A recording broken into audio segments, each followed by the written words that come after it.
Everything talked about in this podcast is the opinion of individuals. I am not a financial advisor, and this is not financial advice.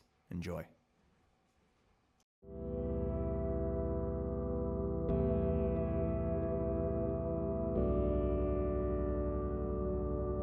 Thanks for joining us. I'm ready to discuss some good topics here, mainly, obviously, Bitcoin, if you read the title. So first, I was just going to ask you, how did you initially get into it? What year was it? And kind of how that's changed over time as well. Oh man, let's see. It goes back to like 2016, 2017 or so. Was a freshman in college who wanted to buy a fake ID on the internet, and you can't use PayPal to do that. So basically, was looking around online, found a couple sites on Reddit back when there was a subreddit for that before it got banned, and was going through the process, made it to the end, and just got to checkout and basically saw that I had to pay in Bitcoin. And I guess my first thought was just not like, what is it? It was like, okay, well, I guess I got to get some of this stuff. So I think back then, like pretty much the only reputable or exchange at all was Coinbase, and made a Coinbase account. But because I was just a student, didn't have a lot of money back then, basically every dollar counted. So I realized, was like, wait a minute, didn't I sign up for some kind of website in like 2016 that gave me like $10 a Bitcoin or something? So dug around my spam email, found the email from a company called Circle, which today they don't even have a Bitcoin product. They just have their stablecoin USDC. But back then they had a hosted wallet, and I think I got $10 for signing up. So found the login there, logged in, saw that the money was still there, and I think that $10 had grown into like $23 or something like that. Oh, wow. Obviously, not exactly like life-changing gains per se, but it was still like my first experience with an appreciating asset, I'll say. So I was like, this is kind of cool. But I think what really kind of like did it for me was actually like withdrawing it and then taking custody of it and then sending it to someone across the world. And then a week later, I had what I needed, and I was like, wow, this is pretty crazy. Yeah. And then from there, kind of slowly got hooked. Right. Yeah, that makes sense. I mean, especially back then, probably so foreign to even understanding what that is. I mean, it takes people a long time. So this is the number one question people have asked me. What is Bitcoin then? Let's see. That's a complicated question. I think it depends on who you ask, what their goals are, what they are about. But I would say at a high level, there's definitely segments to this, but there's Bitcoin with a big B, and that's like the software network. It's the largest supercomputer network globally. It allows, basically people to store value in a sort of decentralized way on a network of computers around the world. But there's also Bitcoin with a little b, and that is the native asset to the network itself, divisible into 100 million individual units called Satoshis. And that's kind of the rails, and it rides on the rails of the network. Mm-hmm. So, and really, I guess the greater implications, which we'll probably get into later, is really just the ability for folks to own the fruits of their labor in a way that isn't dependent on any government to kind of secure. Right. That's very interesting. So I feel like, obviously, when people think about money nowadays, it's all in fiat. It's all in the U.S. dollar. If you're in America, it's all in the U.S. dollar. Even if you're outside of America, their currencies are also, backed by the U.S. dollar.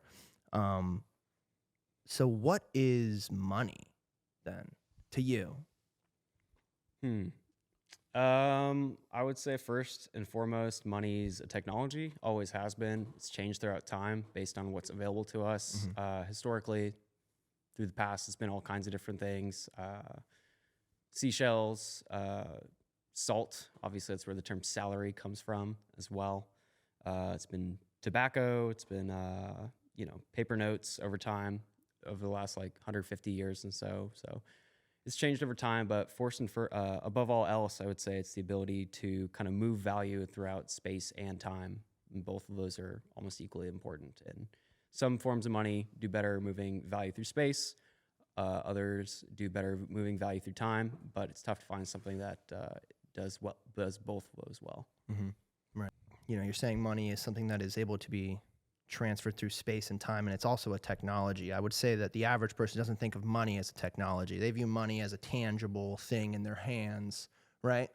But But obviously, it is a technology, something that we've utilized throughout all of civilization. The classic hard money is gold, which Bitcoin gets equated to gold quite a bit.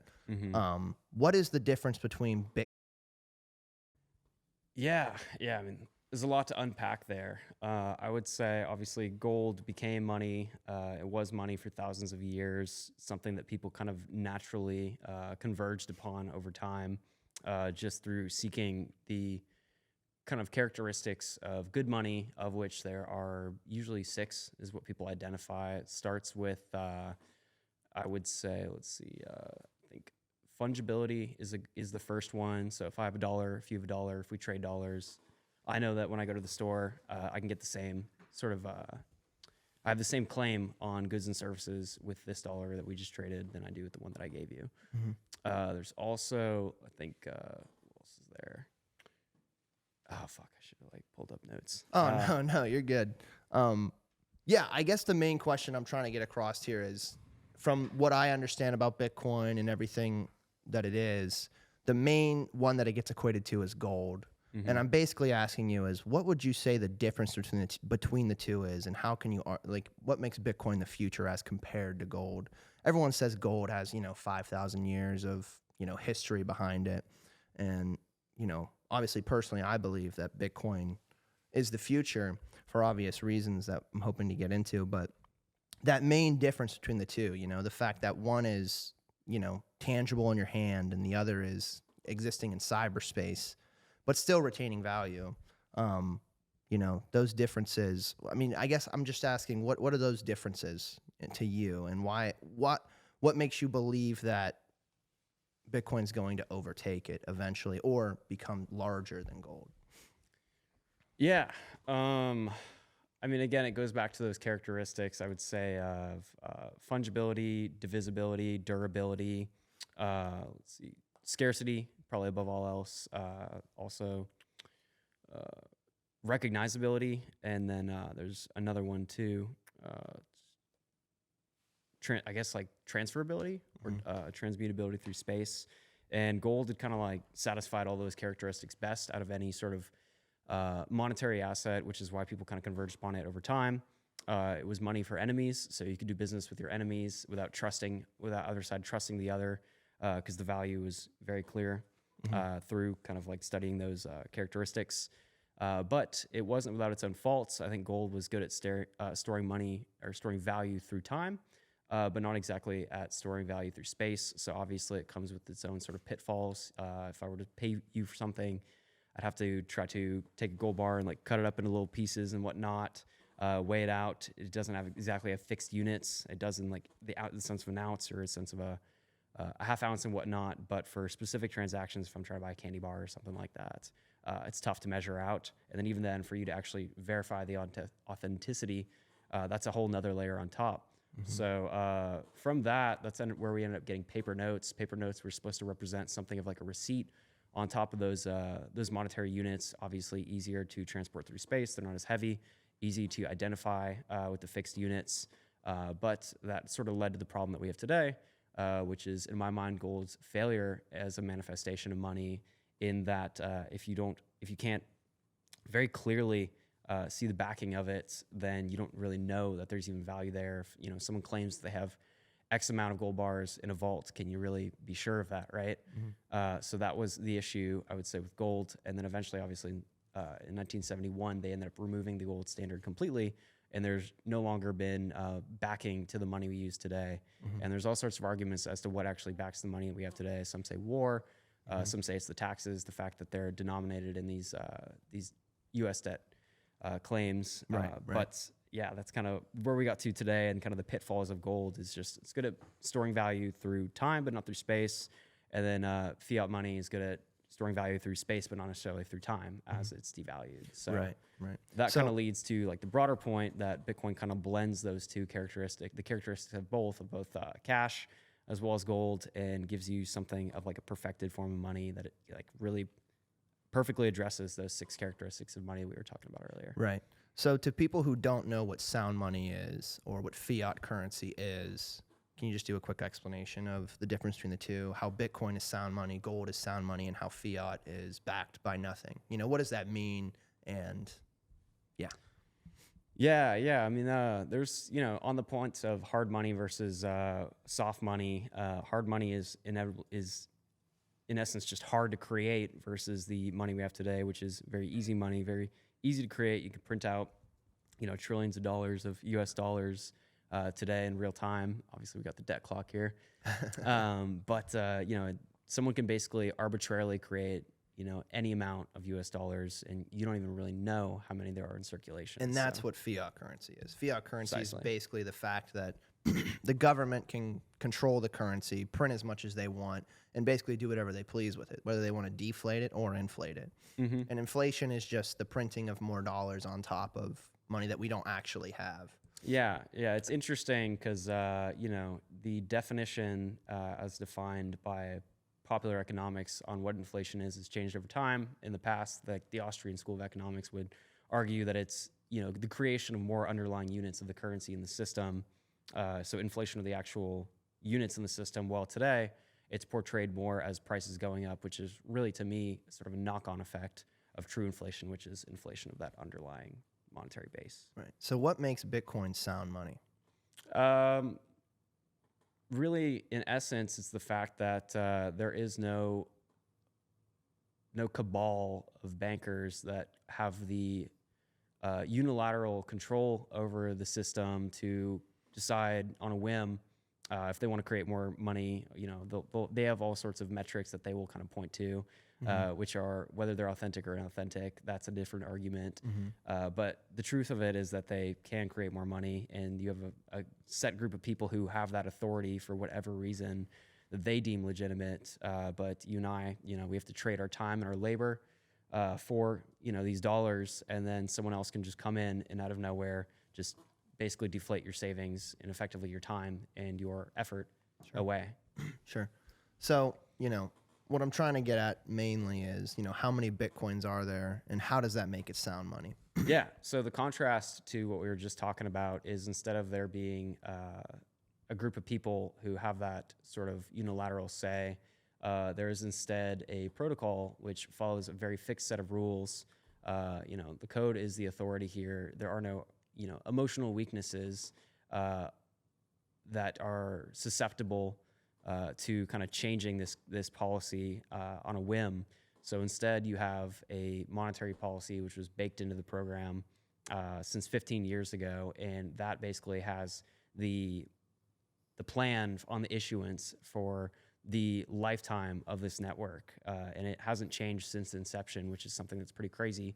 Because since the inception of Bitcoin itself, I think the monetary policy of the U.S. dollar has changed at least 3 times. That you can point to specific events where they've basically changed the rules on us on a dime. You and I have to follow the rules, but we live through it. Yeah. We are living through the chaos. I was actually just looking earlier, and in the last 4 years, we've added $11 trillion of debt. If you look at the debt difference over the last 11 years, or at least that's what the debt calculator on Twitter said as I scrolled all the way down to the first post ever made in 2020. It was 11 trillion in 4 years. It's crazy. But no, what I was trying to get at was there's 21 million Bitcoin ever, right? There will be. That's what everyone always says. There's 21 million Bitcoin. There will never, ever be any more. What does that mean, and how is that incorporated into the sound money?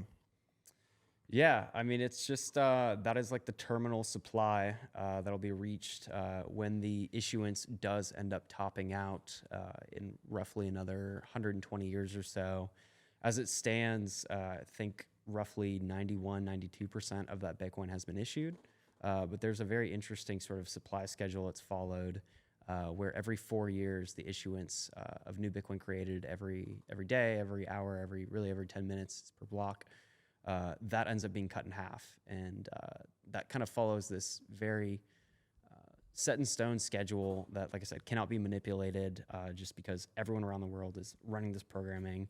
And in order to make changes to that, everyone would have to willingly adopt that change. It's not a unilateral thing like the system we exist in today. It's a system where everyone runs the code themselves, and that sort of system of everyone running it kind of enforces that monetary policy on the network. And there are interesting game theoretics behind it where folks wouldn't willingly adopt those changes to debase their own money. It's not in their interest to.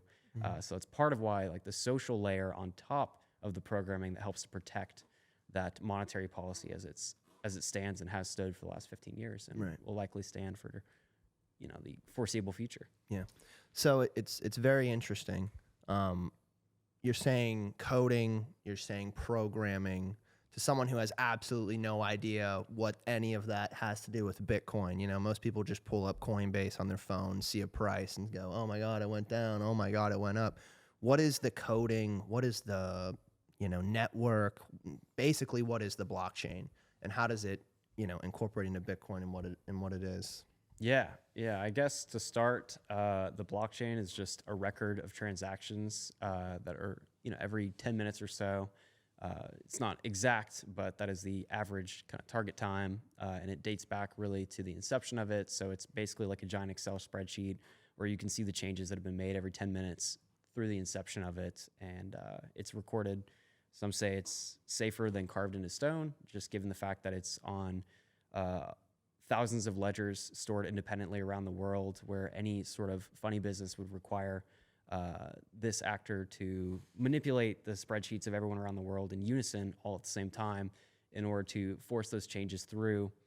And then as for the network's really an emergent sort of thing that emerges from everyone running this program themselves, almost akin to like torrenting, which is obviously a whole different thing. Yeah. But that's kind of another analog for the system where you can point to people running code around the world and a network sort of emerging from that, from the bottom up instead of from the top down. Mm-hmm. Interesting. So how does the blockchain work? Like, how does the blockchain operate? How does it get started? What keeps it going? The proof of work aspect of Bitcoin, how to someone who has no idea, how could you make them understand what it is, why it's important? Yeah, well, I'm not exactly a programmer by any means. Sure. But and you don't need an intense understanding of this kind of stuff. Similar how I would say you don't need an understanding of the internet at a foundational level to really use it.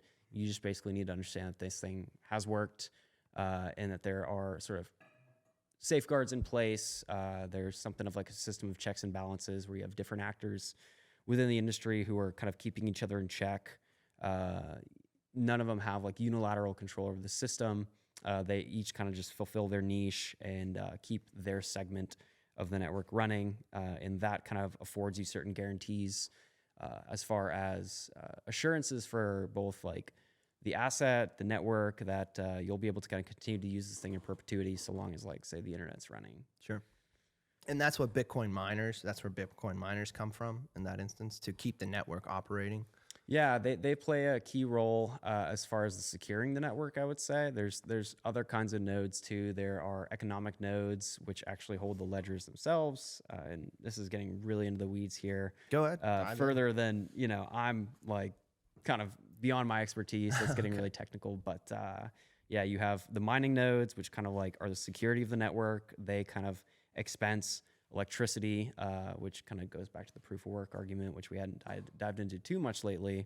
But that is kind of what gave gold value, is like when you hold a gold coin in your hand, that itself is a representation of the work that was done to create it. And it's work that you can't fake. So obviously the gold, like, it's got to be mined, it's got to be refined, it's got to be minted and stamped into coins or what have you. And when you hold that coin in your hand, it's proof of the work that was done to create it. And by the same vein, Bitcoin is sort of a proof of the electricity that was expended to create it, which has real world costs to it. So if you want to try to cheat the network, you can't just attack the code. It would require large amounts of electricity and computing hardware at your expense for an extended period of time to attack. And it's difficult to gather all those resources, both on the hardware side as well as the electricity side, to attack the network with. So it creates huge barriers for attacking. Yeah. So. Speaking of which, I think one thing a lot of people think about is, well, Bitcoin's existing in code on the internet. Everything on the internet's hackable. A lot of arguments say it's not. Is Bitcoin hackable? It has shown itself to be resilient against such things so far. And to your point about it not being physical, I would say most people today don't use physical money. Like, most people just stare at a Chase checking account, and those are just numbers on a screen.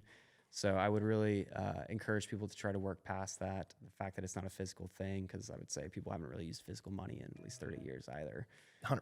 Yeah, yeah. So Pretty much just show up, swipe the credit card. You get paid through direct deposit. You never see the cash. It's immediately gone because you pay rent. mhm. So makes sense. So so yeah. So who created Bitcoin? Obviously Satoshi Nakamoto. Who is it? No, I'm just kidding. Do you think that has a potential negative effect on the network since it's created with one person who took 120, took a large portion of the Bitcoin whenever it first got created? Do you have any concerns with that long term? With Satoshi Nakamoto potentially coming out, selling all of it, whatever it might be? Because I think that's one thing that a lot of people think about as well who don't know much about it is like, this person who's created this network that now is, each coin's worth $42,000 today, and they own a million of them. So what do you think about Satoshi Nakamoto? Do you think it's a problem long term that one person would have that much power or leverage? And if not, why? Yeah, yeah. I would say Satoshi is an interesting figure. Whoever they are, it could be not just one person, but could be a group of people. But ultimately, like, they had a certain amount of influence in the beginning, and then the project was kind of handed off in the early days to a set of other developers. Basically, when Bitcoin started to get some degree of attention, particularly from, I would say, the government, Satoshi stepped away from the project. And really, the beauty of Bitcoin here is that it's not a security. You don't have voting abilities by holding the asset. Like someone who holds 5 Satoshis has no more voting power than someone who has 10 million Bitcoin, kind of thing. Like there's no voting at all really, besides just what you decide to run, what computing programs, what form of Bitcoin software you're running. Sure. So yeah, I'm not really concerned to me personally. I have my suspicions on who they are. We won't get into that. If it is who I think it is, they probably passed away a long time ago.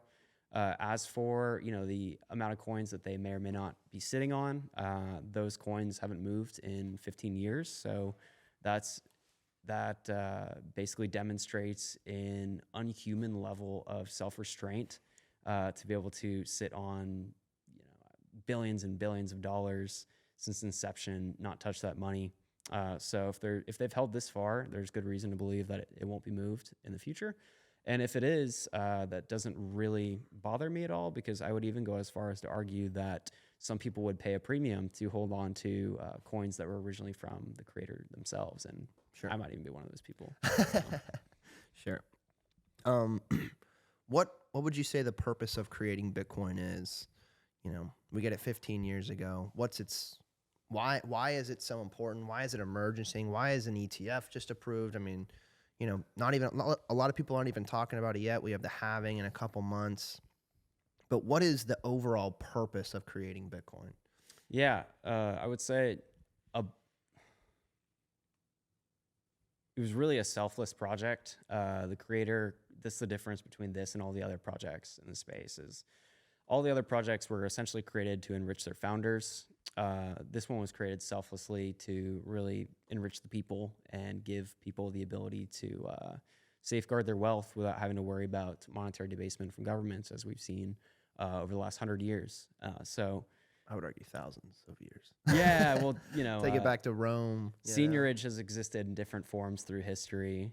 But yeah, like in the Genesis block, which was the first block that was ever mined by Satoshi themselves 15 years ago, he embedded a message in the sort of the data of the block that said "Chancellor on the brink of second bailout for banks." This was a big thing that happened in England, where the English were basically bailing out their banking institutions for the second time in a very short period of time. And this basically just points to the fact that it's like, if they can manipulate the money, if they can print money, they will will print money. It's almost like the whole "if you give a mouse a cookie" book. Like, most people are familiar with that. And it's, unfortunately, it's no different in this situation. Right. If someone has the ability to take the easy route, to take the shortcut, they will. Yeah. So, and we kind of all end up paying the price for it. So the Seemed point of this is to offer like an alternative system, one that's grounded in foundational stability, where no one's above the law, no one is able to cheat the system, everyone's on a level playing field, and just give people that sort of choice and create competition among currencies that keeps government currencies in check. Yeah, that seems to make a lot of sense to me. um, so, whenever I talk to a lot of people about this, it's always, oh, well, Ethereum could be the one that, reigns as the greatest over time. I guess I'm wondering from your perspective, why,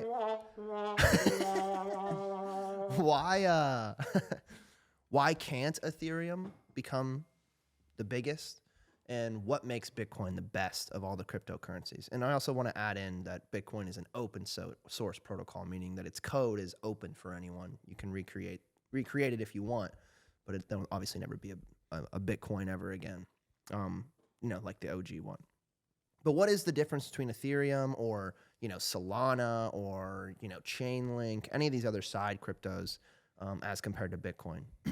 Yeah, this goes back to what we were just talking about, where basically all these other projects were created to enrich the founders and not necessarily to do so selflessly, to kind of contribute to society, but just really above all is to pump their bags. And so with Ethereum, it's interesting because I think the 70% of the supply was pre-mined by the developers themselves. So they took 70% of the supply and they held on to it, and they've been selling it over the years, just kind of enriching themselves, while Bitcoin stands in stark contrast to that. It was not that way. Though Satoshi did have access to certain coins, those coins haven't moved at all since their creation. And then as far as like why it doesn't stand a good chance of kind of overtaking Bitcoin as money, goes back to what we were talking about the monetary policy too. The monetary policy of Ethereum has changed several times since its inception 7 or 8 years ago, however long ago it was. Most notably, I think it changed in the last year and a half. They moved over to proof of stake. That essentially completely changed the issuance abilities. And what is proof of stake? That's a whole different thing. A whole different thing. Yeah. It essentially mimics the voting abilities. Like I guess the implications of it is it kind of makes Ethereum more akin to a security where the more ETH you have, the more voting power you have over the network, and that really just recreates the existing systems, the existing paradigms that we've been a part of, where someone who has $1 billion has significantly more outsized say than the average person who does not have. As compared to Bitcoin, which is a proof of work, which just keeps decentralized, helping the average person. No individual has say over the network. Yeah, even if you're Satoshi, you don't have say over the network. You might be able to sell all of it and impact the price, but you can't, stop the Bitcoin miners from doing what they're doing or anything like that. Yeah, I feel like there's a big difference in like if you have like $1 billion of Apple stock, you have an outsized amount of influence over the system through voting abilities,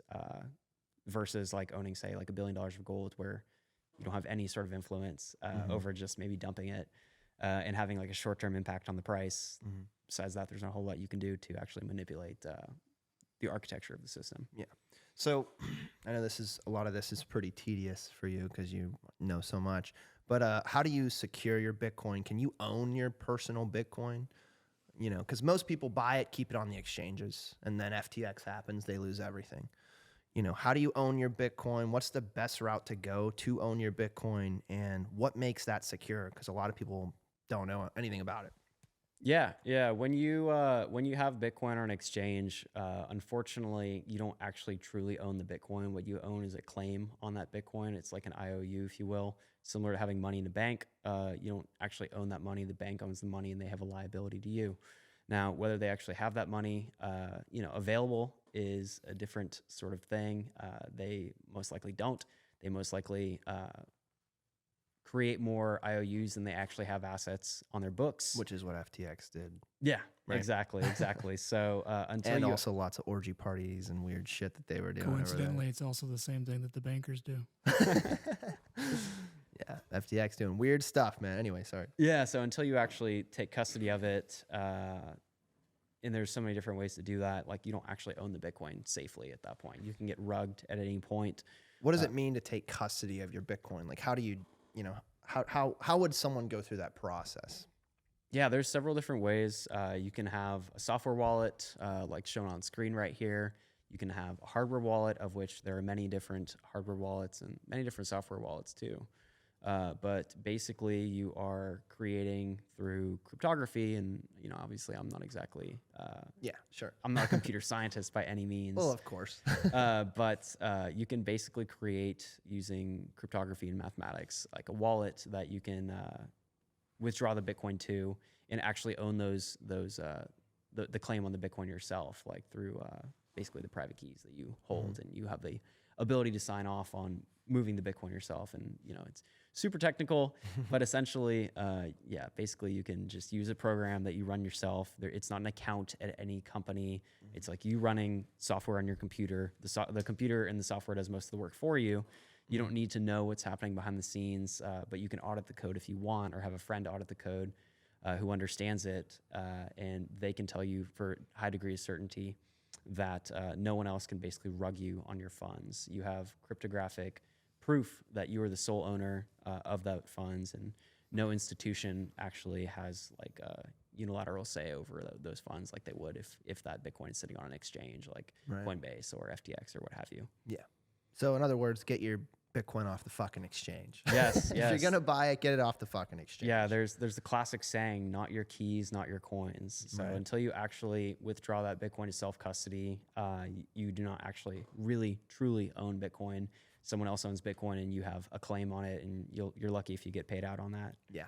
Yeah, lots of people like to liken it to having gold in a bank versus a gold in your own house in a safe. You have the ability to verify it's there and trust that you know that it's there, and that no one else has control of that. Right. But also, even that, it's like someone can come into your house, steal your physical gold, but if you have your keys memorized in your head, no one can steal it from you. They could torture you to death and they can't take it. So Yeah. It's a lot harder to hide, hundreds or thousands or hundreds of thousands of dollars of gold than it is to hide hundreds of thousands of dollars of Bitcoin. Yeah, Because Bitcoin is just information. So if war happens in the U.S., good luck lugging your $500,000 in gold with you to anywhere you're trying to go. exactly. It's very interesting. Okay. So this is probably the biggest question that people wonder about, ask, and also I ask, and I think you probably ask yourself too, which is, what is Bitcoin's use case? Because I would argue personally that it's different depending where you live. If you live in, a third world country, it's going to have a different use case than it is in the US. So what would you say Bitcoin's use case is? And then, you can go use case right now, use case 10 years, use case 100 years. Yeah. That's a big question. Yeah, I mean, like you said, like it's dependent on who you are, where you live, what technologies are available to you. Here in the United States, we have very cushy financial rails. As much as I bag on the system, like you can basically be assured that when you go out to buy something, that your MasterCard's going to work. So you don't need it as much as like a payment mechanism, but for folks in other countries that don't have these cushy financial rails, it's definitely a very attractive payment mechanism to be able to send someone else some money, or sometimes even across borders. If you're working in the United States trying to send money to your home in the Philippines, your family in the Philippines, like it makes it very, very easy for a marginal cost to be able to send money abroad in about 10 minutes, basically zip it around the world for next to nothing. Right. But here in the US, like where we have these financial rails, it's definitely treated more as like a savings vehicle, I would say. And that's what I use it for mostly, I would say. But there is so much more that you can do with it. There's all sorts of like novel ways to interact with platforms and businesses that are going to be available in the future. You can basically, instead of paying $10 a month, use Spotify. What if instead you were able to stream money to the platform and pay like 1,000th of a cent for each song you listen to in real time as you're like listening to it? There's basically novel new ways to interact with businesses and platforms that could be enabled in the future. And there's definitely interesting analogs in the past where you could see where something was kind of the standard and then technology sort of disrupted it. I always like to point to the physical media industry, where obviously cassettes and CDs were the bedrock of entertainment and leisure for decades.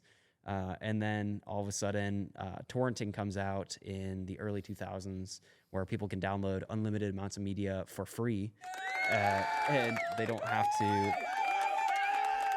It's pretty long. Click it again. Yeah. Yeah, good. they don't have to basically go out and buy something so that they can watch it once and then it sits on the shelves forever. It's like now you can just download everything instantly for free. So new sort of business models had to come out to be attractive enough that someone would consider foregoing those opportunities. And that's where the pay per month model came from. It had to be attractive enough to where it wasn't expensive, but it was also convenient enough that you didn't have to sit down and basically go and like download stuff and put it on MP3 player. It's just available to you whenever you want it for a pretty low cost, like the $10 a month to Spotify kind of thing. So I argue that other sort of similar implications are ahead where existing business models will be disrupted by these sort of novel business models. And that's going to kind of usher in a new era of different ways that we're interacting with content creators, with video gaming, banking models, and all sorts of other sort of broader implications. Interesting. It's interesting. Now I've heard multiple things, obviously, about Bitcoin, and it's you hear like phase 1, phase 2, phase 3. I think I'm using layer 1, layer 2, layer 3. I'm so sorry. So what is layer 1? What is layer 2? We hear about the Lightning Network. There's rumors of developments happening on layer 3. Do you have any idea what those things are and how that could change what Bitcoin is for the average person? Yeah, at a foundational level, the layer 1, the quote unquote blockchain itself, it's supposed to be the bedrock of the entire system. It's not made to be facilitating thousands of payments around the world per second, the way like a Visa is. If you're really going to compare it to its analog, it's really settlement between banks, I would say, and large financial institutions that are settling up with one another. I guess you see this the most when someone writes a check to someone else, which no one does anymore, but today it's like a Venmo transaction. Yeah. And these payments don't actually get settled in real time. Really, the banks kind of like keep a ledger. Each have their own ledger. They kind of deduct amounts. Like I send you $15, so bank A, my bank deducts $15 from its ledger. Your bank gets credited $15, and then at the end of every week or some fixed amount of time, they actually settle up with one another and send each other, whether it's gold or what have you, they actually settle these debts. So that's really what the layer 1's more akin to. It's akin to that actual final settlement that happens. And then on top of that, like this is where you really start to see the scalability. It's not on the layer 1, which is made to kind of be consistent. And it's always running 24/7. Yes. 365. Yeah, that's right. Yeah. No bank holidays, 24/7, No 365 federal holidays.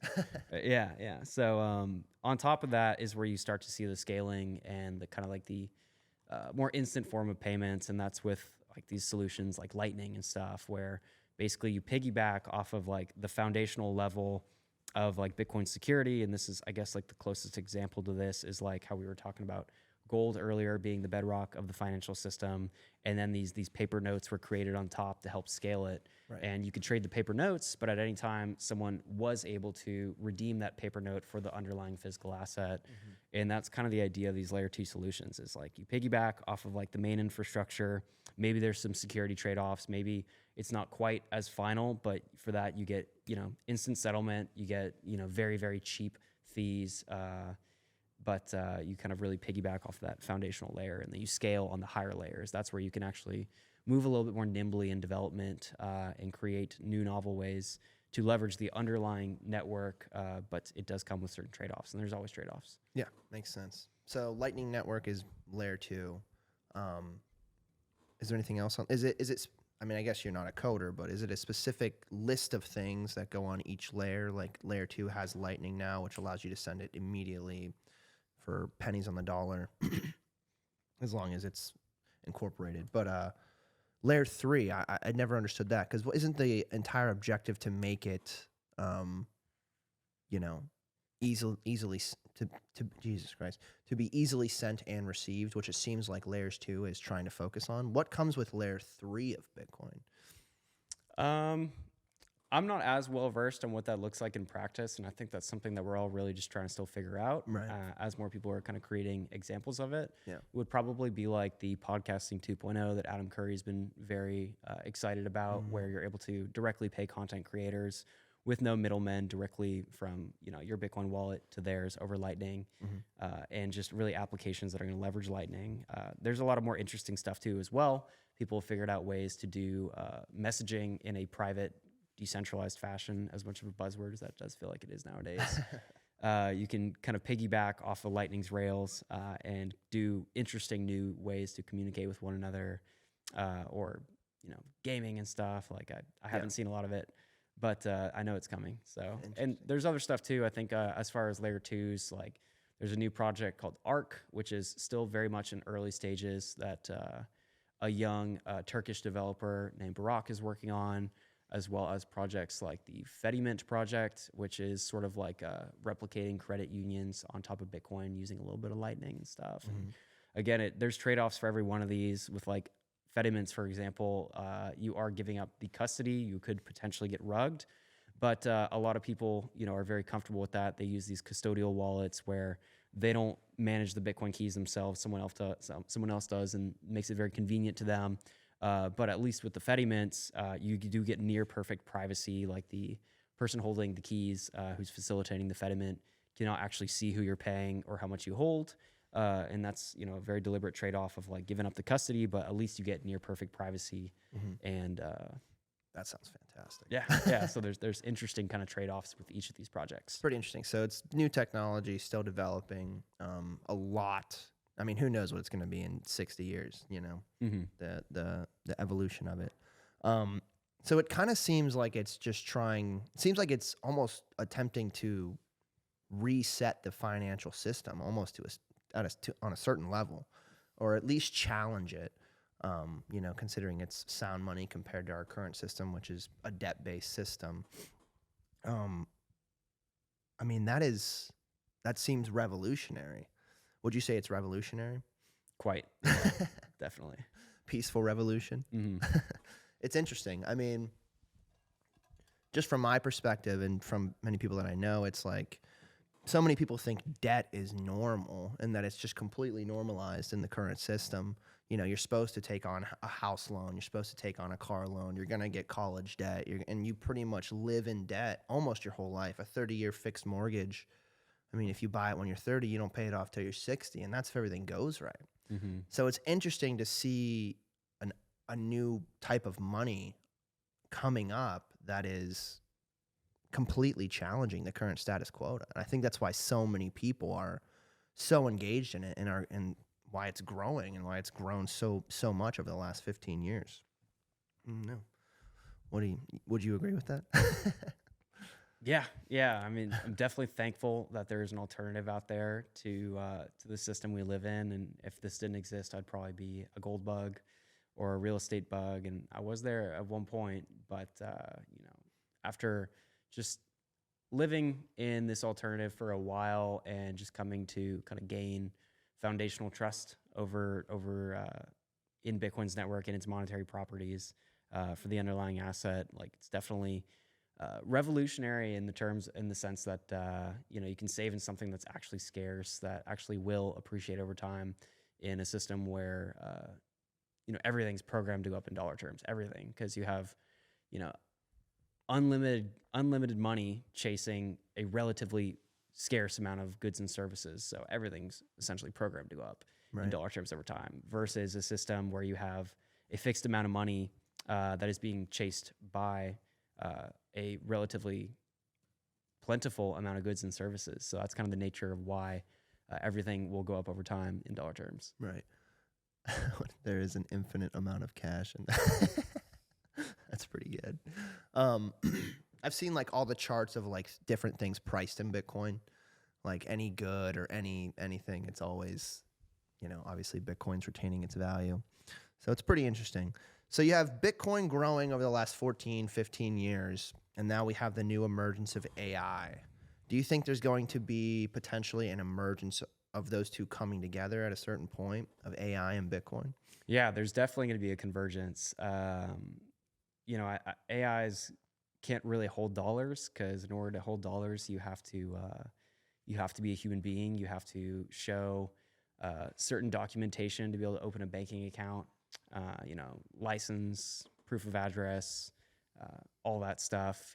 There's literally a degree of not creditworthiness, but human worthiness to own a bank account, of which these AIs don't really qualify for, versus Bitcoin, where it's basically just mathematics, computer code. Like AI just needs to follow the rules of the system, and it can very easily hold its own private keys. AIs can pay each other for goods and services. I think there's already these concepts of data vending machines, or I think these autonomous agents kind of thing, where they are doing tasks for you, being paid in Bitcoin and whatnot, or paying each other in Bitcoin to have each other complete tasks. Absolutely insane. Yeah, so there's definitely a lot of talk of the implications of something like this and how the two can accelerate the development of one another. Right. Well, that's pretty interesting. I mean, with AI, I mean, AI alone is crazy. Bitcoin alone is crazy. You combine the two, you're gonna have a fucking new type of nuclear bomb or something. So you know the space really, really well. I mean, is there any new developments or anything in particular that you would want people to know about that's going on within the space, other than Bitcoin conferences and things like that? In particular, Yeah. 'cause it's obviously growing, and you've been in the space for how long? I guess 8 years now or Yeah, so. see, I mean, you were Yeah. ahead of so many people. You got to ride the wave all the way to 69K. Yeah. No, it's been a crazy ride, and it's definitely accelerating. There's interesting developments on every segment of the industry: the mining industry, the institutional finance industry, custody, payments. Like all of it is rapidly accelerating. This thing's growing in 1,000 different directions at once. Just given that there's no central team planning the development, it's everyone sort of acting on their own behalf, their own interests, their own self-interests. They're building out tools that they want to see created not only for the public but for themselves, like tools that they want to have access to. And then they make it available to everyone, and everyone ends up benefiting. Yeah. So Oh, sorry, I don't mean to interrupt you. So I've heard a lot of Bitcoiners are kind of anti NFTs as well. As kind of different type of conversation. But Bitcoin came out with ordinals, which seems to be very, very similar to NFTs. I don't understand the difference between the two, really. Obviously, one's on the Bitcoin blockchain, the other is on the Ethereum blockchain, or what other crypto it can be made on. What are the differences, and do you like ordinals? Because I've heard that they're driving up prices for transactions. What's going on with that? I've seen a lot of stuff on that of recent. good question. So I would say, yeah, there's a couple new developments from last year. There's ordinals and inscriptions. Ordinals are really basically like serial numbers on top of each individual Satoshi. So we were talking earlier about how, if I have a dollar bill, if you have a dollar bill, we trade dollar bills. They are inherently fungible, where if I go to the store, I can, get the same thing that I could with the original dollar bill. But, if you look at each individual bill, they do have a serial number on them, right? So I think ordinals is a way, it's outside of the kind of bedrock code. It's something, it's just a different way of like looking at and organizing the Satoshis and whatnot. But you are essentially putting a serial number on each individual Satoshi and showing the order in which they were sort of mined with one another. So certain sats are deemed to be more rare, and this is completely sort of nothing really has value. What do you call it? Inherently? Yeah, inherently, or what do they call it?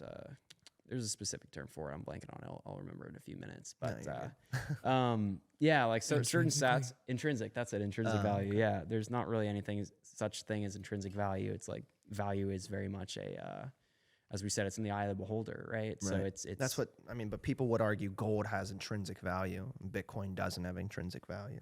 Mm-hmm. I don't agree with that personally.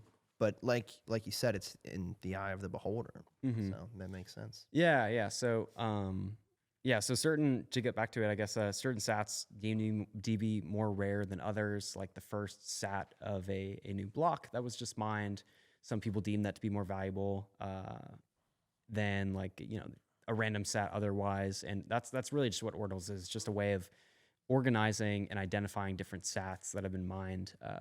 But other than that, like some people would want to pay more for that, others wouldn't. I would say it's similar to rare coin collectors, like a penny, that has like an upside down face. Doesn't really mean anything to me, but there are people who would pay $100,000 for it.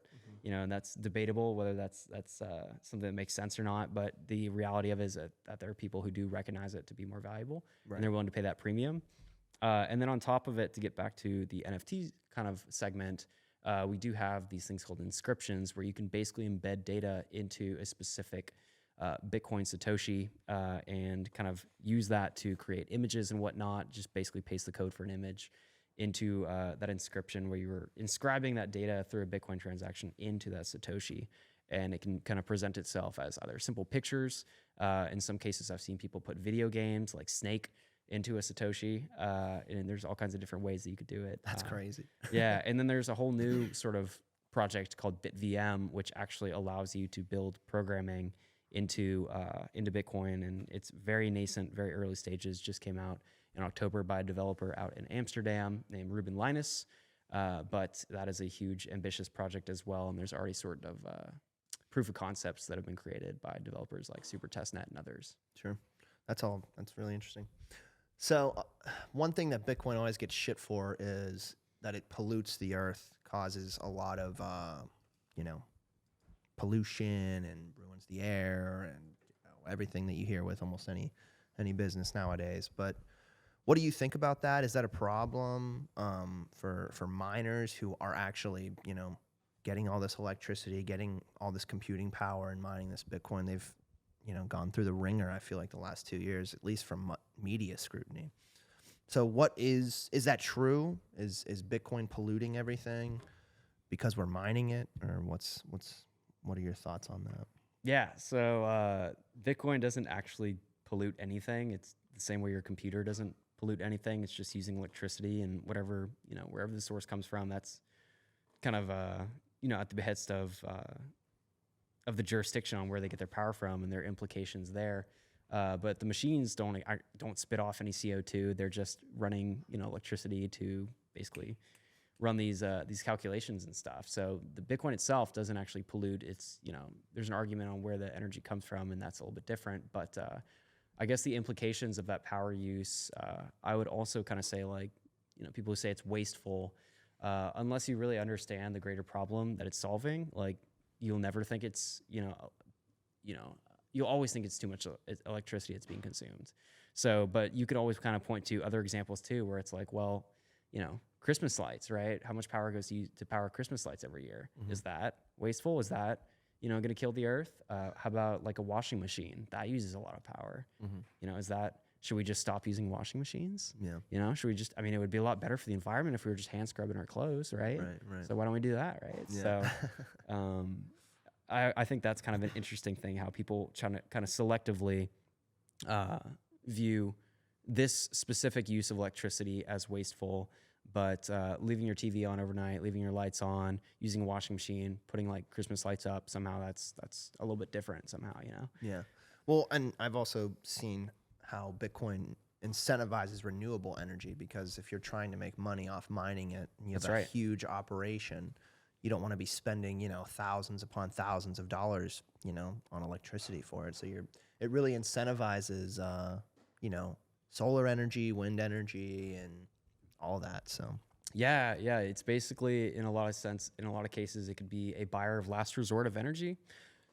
That's kind of shown on the screen right here. There's several different examples of this. One kind of classic example you're seeing lots of businesses like Giga kind of like hopping on creating these turnkey solutions. But I guess a good example of this is like when you are, extracting oil from the ground in these upstream oil and gas operations. You do get the petroleum out of the ground, but you end up with a lot of excess natural gas in the process, and that natural gas is not profitable to refine and then transport to the point of consumption.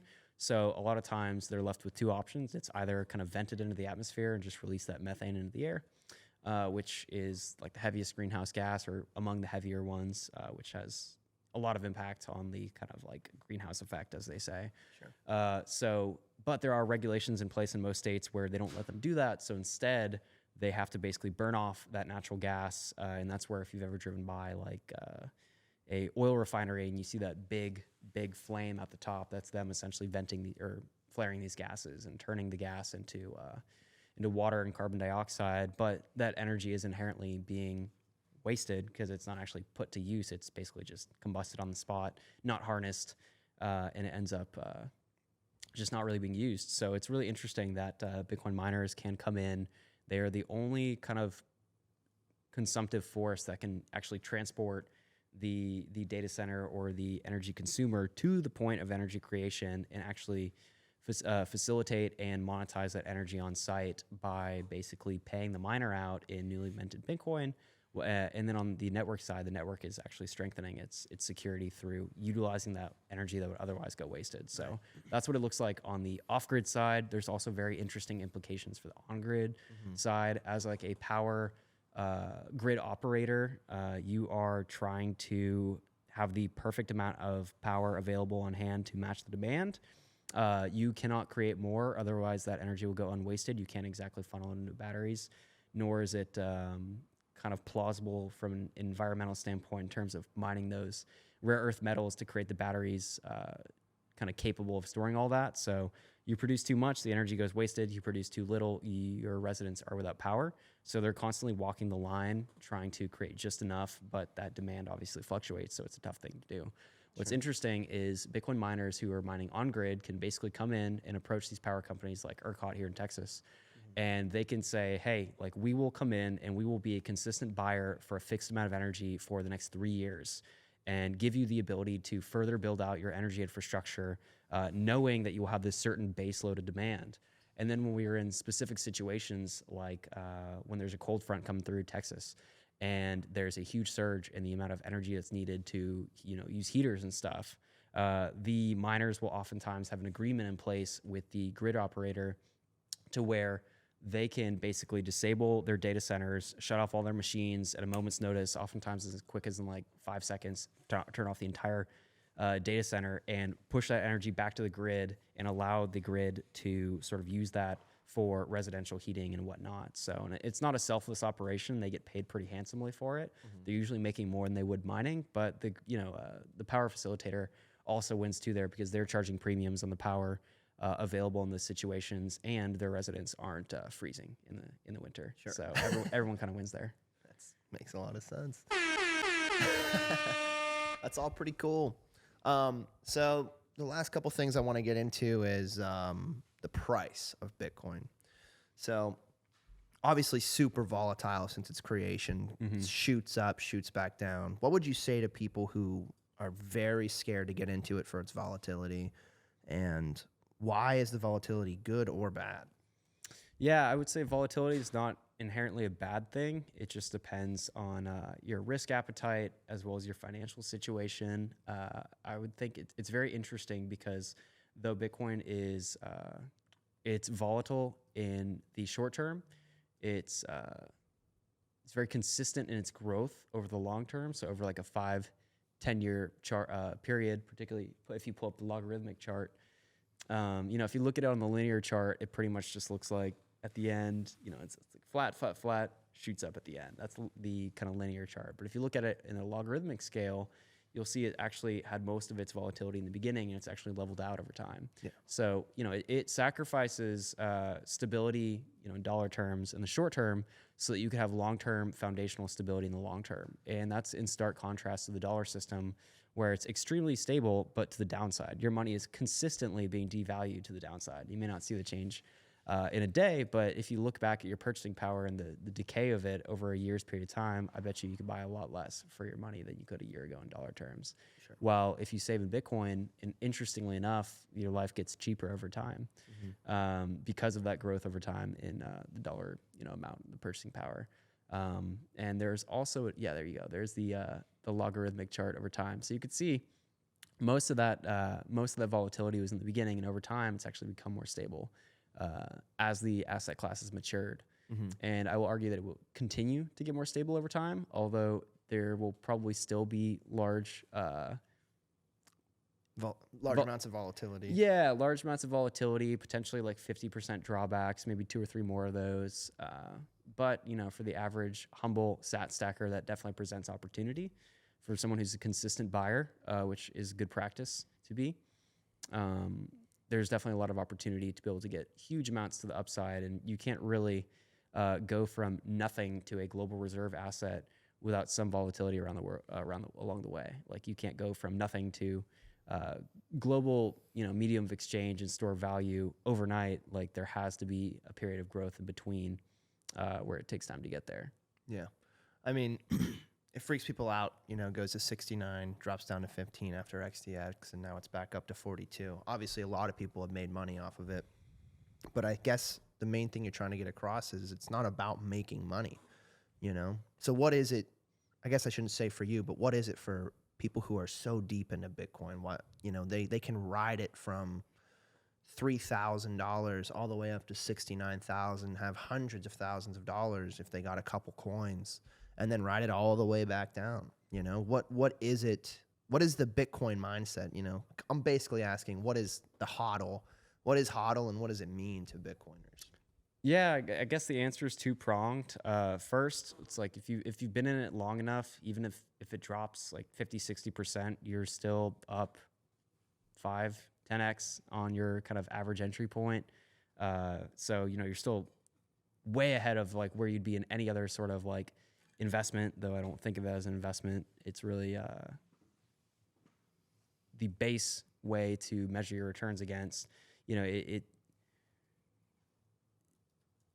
to put this? I guess it's really a new way to assess risk of an investment and say, like, is this investment worth it? Like, if something goes up like 2%, like, yeah, you're making money in like dollar terms, but you're still losing out to inflation, right? Of the dollar, I guess. So This is interesting because over time how many units are going to be in the system. And with that sort of fixed amount of units versus unlimited dollars, that will inevitably end up going up over time, harder than any other asset will, just because it's the most fixed in terms of its inflation supply or inflation schedule. Right. But for me, really, like it's not about like the dollar gains, like you said. For me, it's really about looking at the systemic fragility of the banking system, where the issues from 2008 were never really cured. We just slapped a Band-Aid on it and pretended everything was good. And those issues are really just getting worse and worse. The system is contracting and then like spiraling the other direction very quickly. These monetary crises are happening ever so more frequently. I guess there was like 12 years between 2008 and 2020, and then all of a sudden we had the banking crisis earlier this year in March, and that was like 3 years after 2020, and it looks like the next one is just a few months away. Yeah. So the or it could happen at literally any moment. Yeah, the cycles are getting tighter and tighter, and it's clear to anyone who is looking at the numbers that the system is not going to last. That there is so much debt today that the government can't even afford to pay the interest on the debt with the tax receipts, which means there's only one way out of this, and it's for them to print more money and devalue that debt away until it's worth less over time, until it's worth less.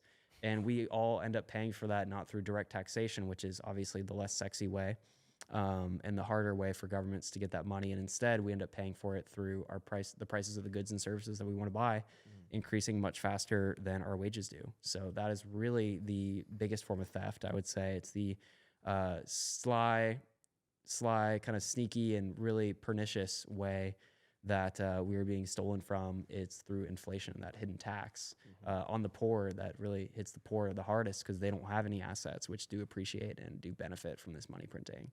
While the money printing is really welfare for the rich, where they benefit from the infinite number of dollars and more dollars being created because the assets they hold end up going up disproportionately. Right. I've got 34 trillion reasons why the system won't last. Yeah.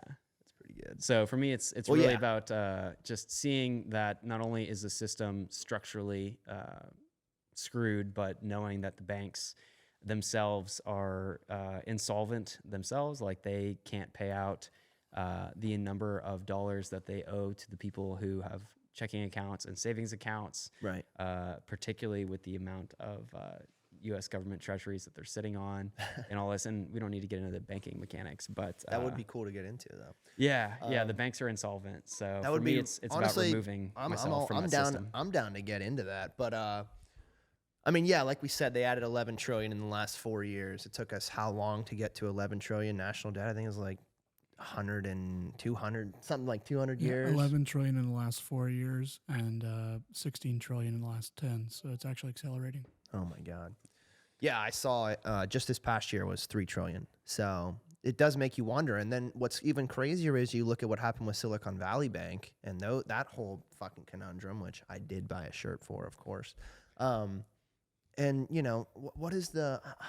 I'm an idiot, but what is the? They have to pay you $250,000 if the banks fail. FDIC insurance. So all these people who had millions upon millions of dollars in Silicon Valley Bank, they're supposed to get $250,000 if the bank fails, but they end up getting everything back.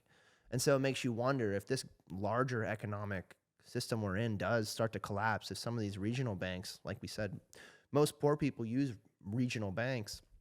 If we see a mass regional bank failure, are they going to get all their money back?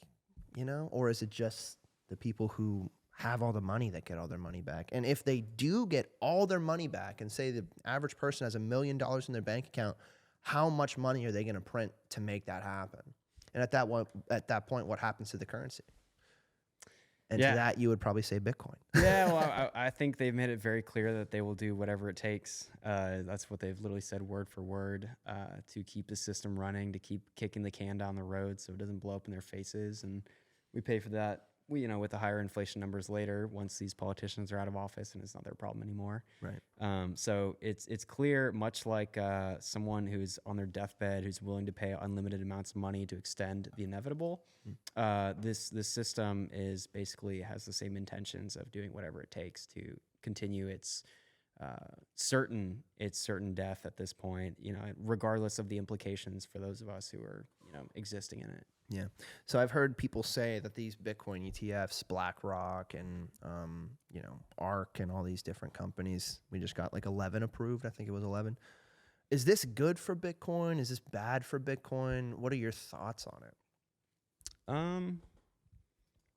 There's a funny saying that everything's good for Bitcoin. I think, whether it's good or bad, it's tough to answer that question. It's not all black and white. I think it's good for specific people in the system, like perhaps especially those who, who didn't have access to Bitcoin as a vehicle, even if just for the dollar sort of exposure, for them to have a vehicle, which is actually supposedly holds the Bitcoin in custody, though, again, if you don't hold it yourself, you're just putting trust. Yeah, you're just putting trust in some other operator to hold your money for you. And I'd certainly hope FTX was a great example to not do that, Yeah. So, I mean, for folks like, most people's parents or grandparents who have like a retirement account, a 401k or something where they didn't have access to this asset class, it definitely presents a appealing vehicle to be able to get exposure.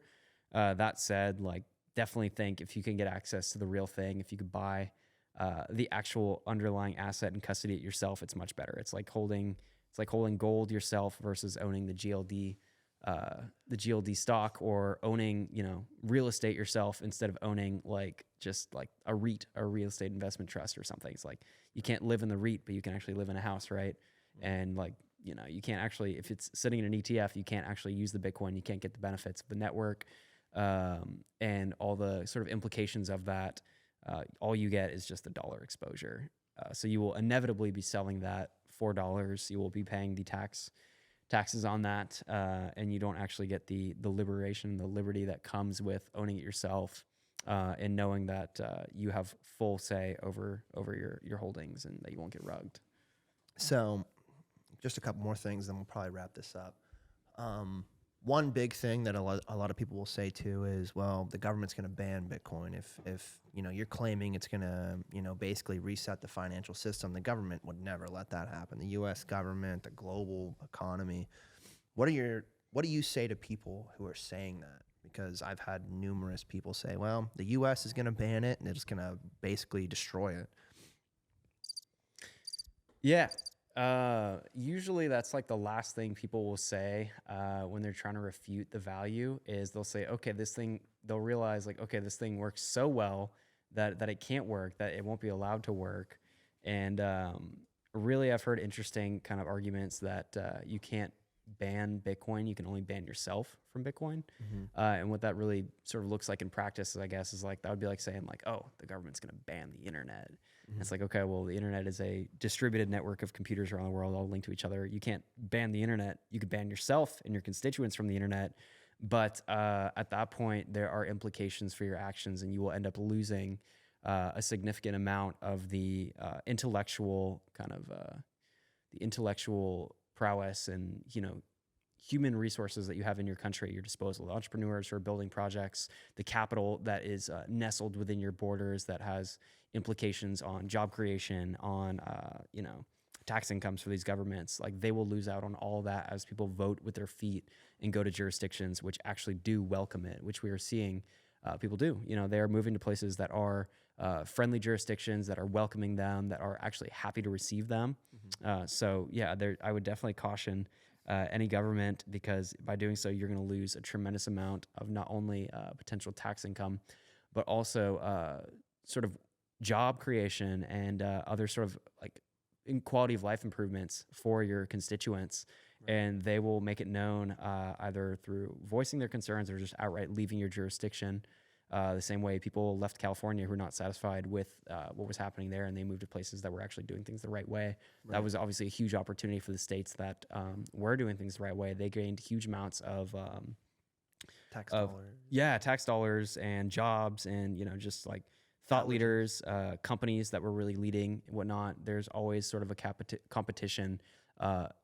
Game theoretically for this capital and for these leaders in the space. Yeah, and we've seen so many big countries try and ban it before. We saw China ban it. We saw India try and ban it. I think Russia's tried to ban it before. And these are massive.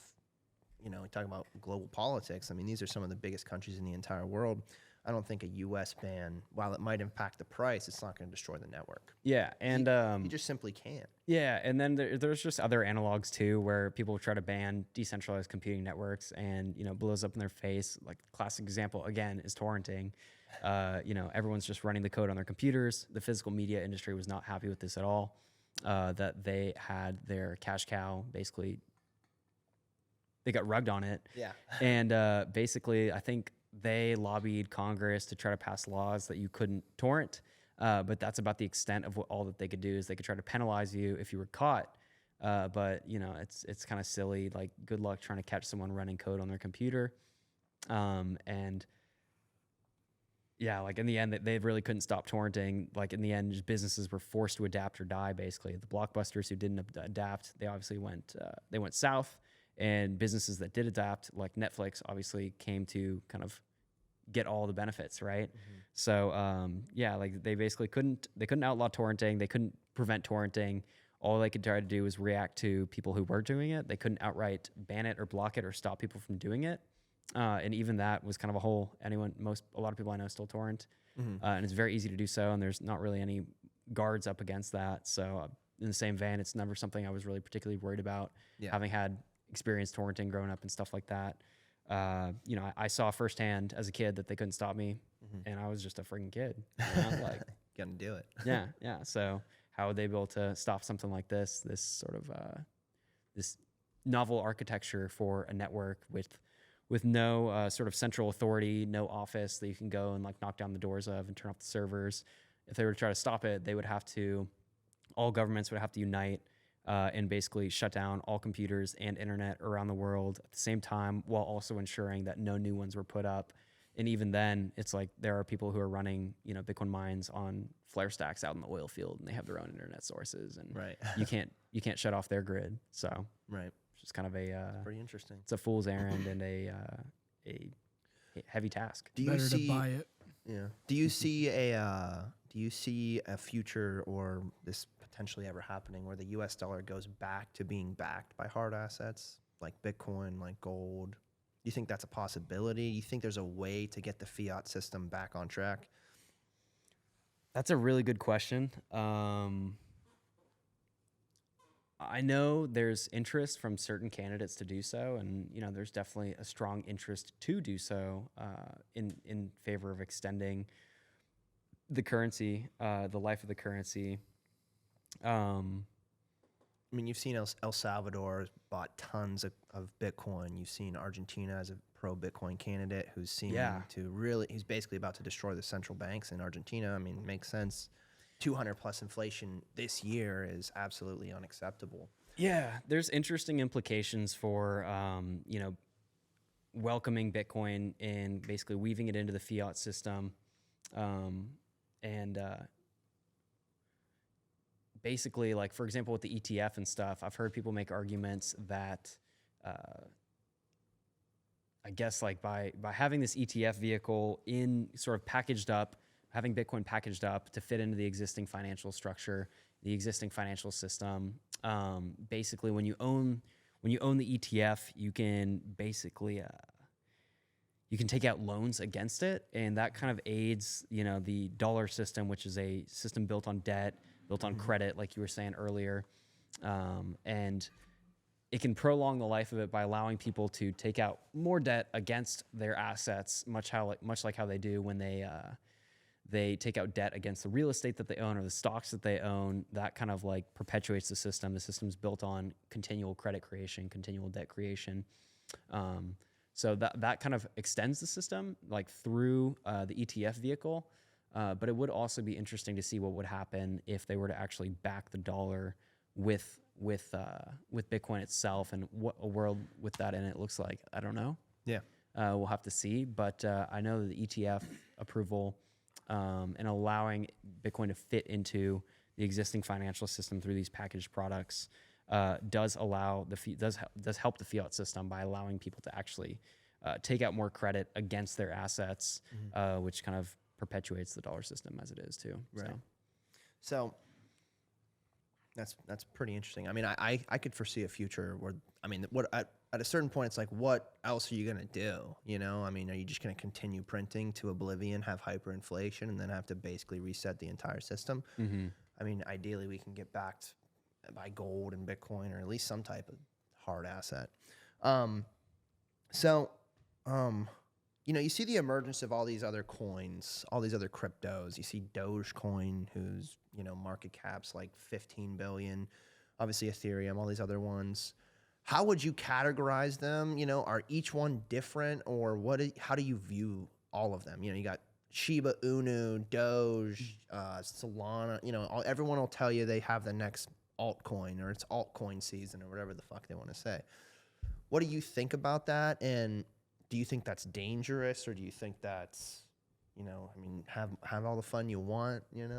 What are your thoughts on all those different ones? Yeah, well, I'm very much a free markets, free choice kind of guy, free action.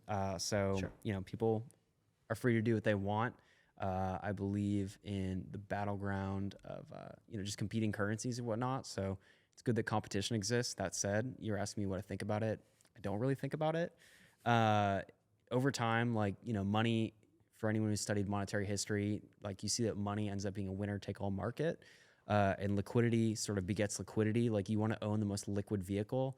I don't as a kind of example, and it's not a perfect example, but it's the closest that most people can kind of relate to, I guess. It's like here living as a citizen in the United States, like how many Mexican pesos do you hold, right? Or Venezuelan bolivars and stuff. It's like you don't. You own the U.S. dollar because that's what's accepted everywhere, right? And it's the most liquid vehicle. It's what most people are accepting. Businesses are accepting. You want to own what everyone else is asking for and what everyone else wants, and the most sort of liquid vehicle you can to get what you want and to store your value, so that you can get in and out of without movement in the price very much. So if someone buys a ton, it's not going to push the price upward too much. Someone dumps a ton, it's not going to push the price down too much. You want to own the most liquid vehicle that's not going to be moved by these major market dumps. So you're telling me Shiba Inu is not worth anything? Yeah, man. And NGMI, most likely. So. You're telling me Safe Moon's not going to safely land me directly on the moon with my money? I think, most people are actually, whether they kind of tell themselves this or not, they're really trying to get in there because they think they've missed Bitcoin. You look at the price of Bitcoin, you see it's $42,000. You think, oh my God, I've missed it. I gotta go. buy the next 1000x opportunity. Exactly. Dude, it's crazy. I like talk to people and it's like they just don't do any research into it. They're like, dude, if Shiba goes to $1, I'm fucking retiring. It's like, dude, you need a market cap of like 30 trillion for that to happen. It's like, it's just not happening. Just hook it up to the Federal Reserve. Yeah, let them just print more. Well, I mean, I don't have anything else. This was definitely very interesting. I hope people understand Bitcoin a little bit better. I felt like I went a little bit all over the place at the beginning with it, but definitely have to come back on in the future as more developments happen. And also, I mean, I think this is going to be very interesting to a lot of people. So, is there anything else you want to add? How Yeah. about a Twitter handle or fucking? Just to end the last point, yeah, like I said, most people, they look at the price, they think they've missed it, they got to go buy the next 1000x altcoin opportunity, but they're probably going to get wrecked on that in the process. Been there. I've also been there. Yeah. Most people have to touch the stove to learn that lesson the hard way. Back when they were giving out free money to everyone all the time, I bought a little bit of Safe Moon. Never and forget I kept the Doge run of 2021. Well, I kept explaining to everyone that it was going to safely land me directly on top of the moon and that my bank account was going to fucking shoot up, only to absolutely get the rug pulled. And apparently now the founders are getting like sued or something by the SEC. Yeah, so it's normal to look at the price and think you're late. I think that happens to literally everyone who gets into the space. It takes you years to really appreciate that we're still super early into this thing. You shouldn't look at the price. You should look at the overall sort of market cap of this vehicle, which I think right now is at about 850 billion. And though that seems big, it seems big until you realize that Apple is like a $2.6 trillion company that makes phones, you know? And the total addressable market there is not nearly as large as, you know, not everyone uses phones, but everyone uses money. Everyone uses money. Well, you have to. And, you know, that's just one specific stock. Like, I think the market cap of gold is like 8 trillion or I think something. it's 12 trillion. Yeah. I think it's 12.5 trillion. So all that to say, I think if Bitcoin Which were to is just kind of catch up to the market cap of gold, a rock that most people don't own today, Which makes sense 13 because trillion. Wow, 13. Yeah. Wow, that's gone up.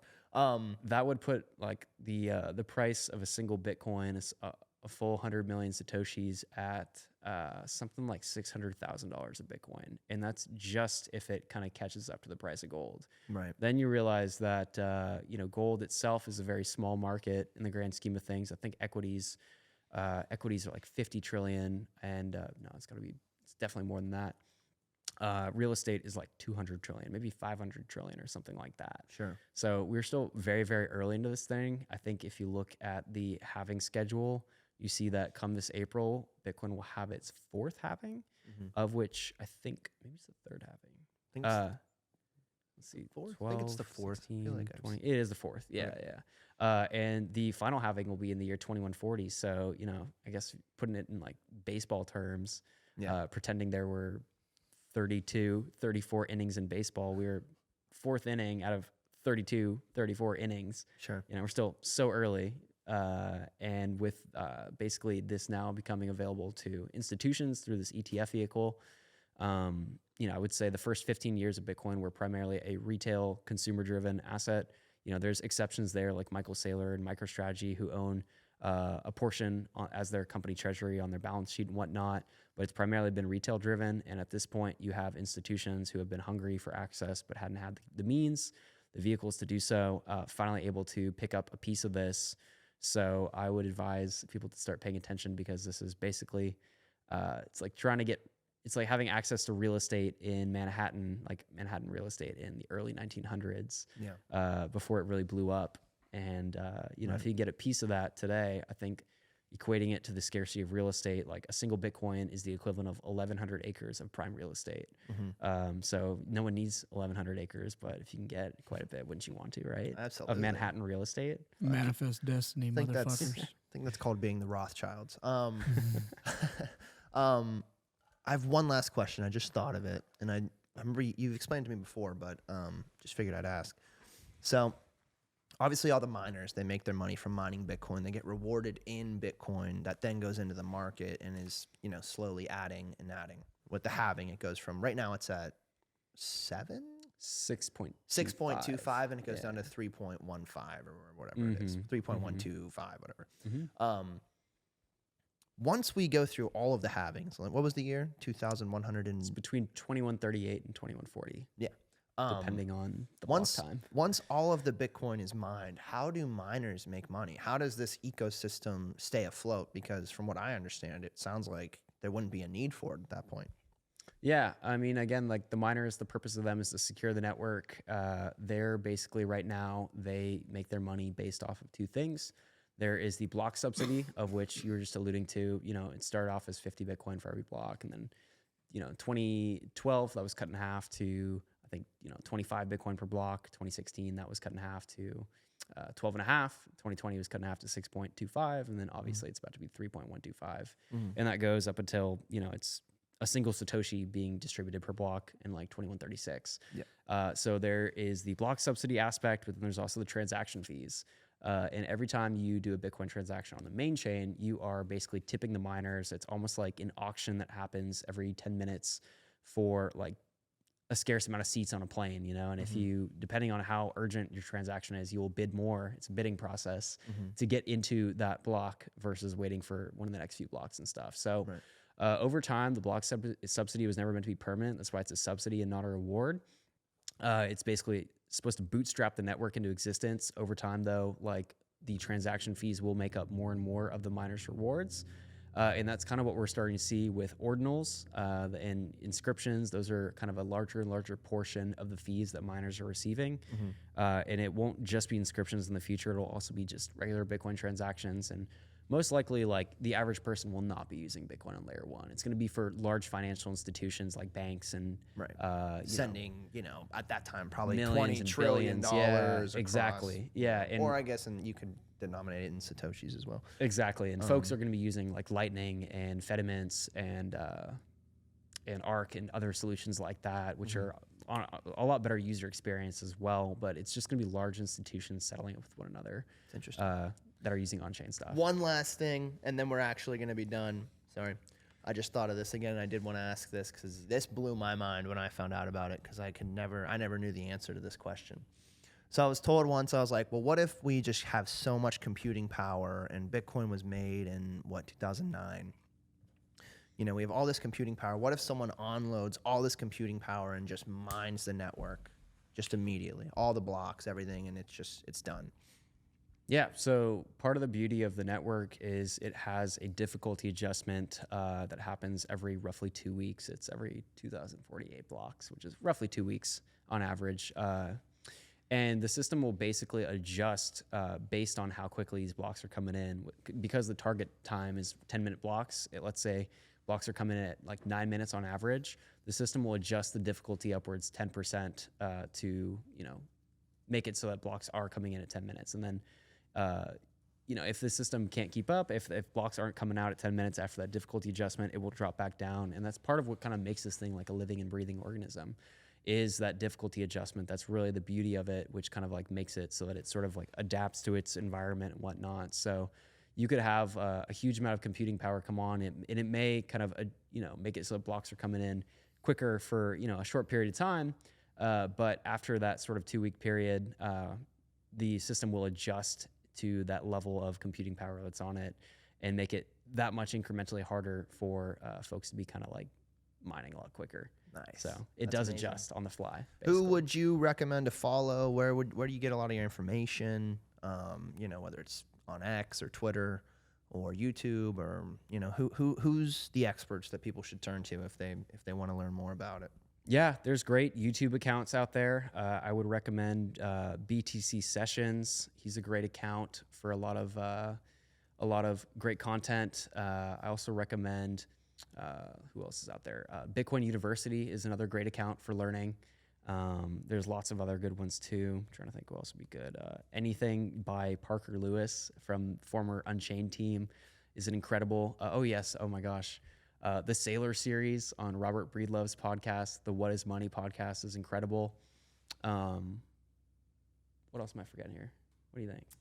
What about Dylan LeClaire? I don't know. Yeah, he's got good content too, but it can be kind of If you're a traditional and financial investor and you like breakdowns based on a traditional financial means, I'd recommend Lynn Alden. She does a really good job of breaking this down in a manner in which a financial student or someone who's interested in finances would understand in a non-traditional manner. Mm-hmm. Nice. Yeah, and definitely great exchanges. I recommend River. Strike's a good one.